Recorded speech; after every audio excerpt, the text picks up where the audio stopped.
Os protestantes falam que a Virgem Maria não é a mãe de Deus, ela é a mãe de Jesus Cristo.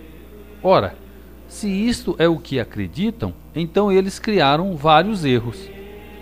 Primeiro, em João capítulo 1, versículo 1 diz o seguinte: no princípio era o Verbo, e o Verbo estava junto de Deus, e o Verbo era Deus.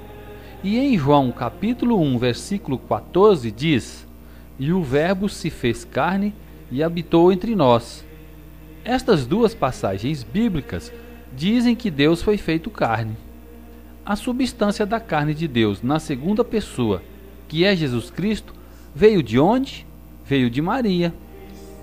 Segundo, Jesus Cristo são quantas pessoas? Uma ou duas?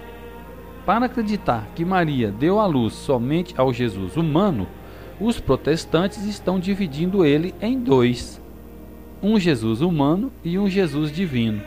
Aí está um erro gravíssimo.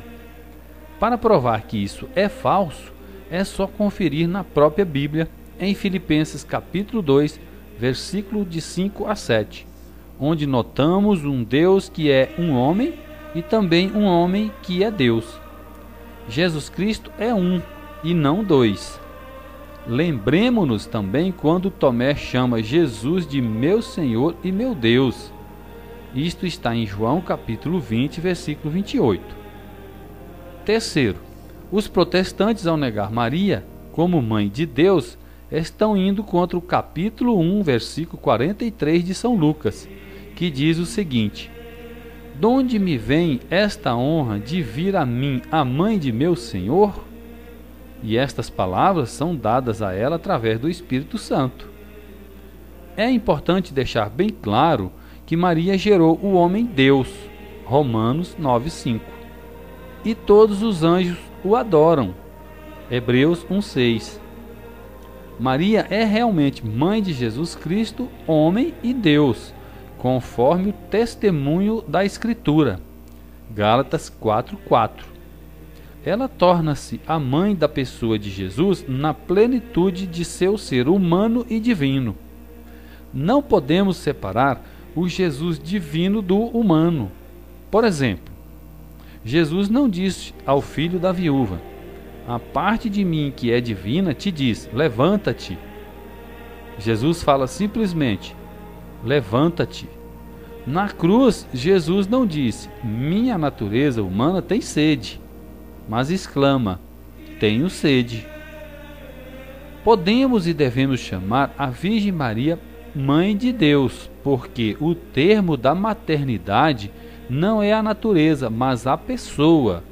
E a pessoa em Cristo é a segunda da Santíssima Trindade, que é o Filho. Em Maria se realiza, pois, este mistério.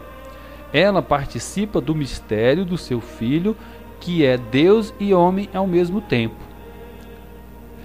Como Gênesis capítulo 3, versículo de 2 a 7, apresenta a mulher, Eva, envolvida com o tentador e para a ruína do gênero humano, assim Gênesis 3,15 apresenta a segunda Eva, que é realizada em Maria.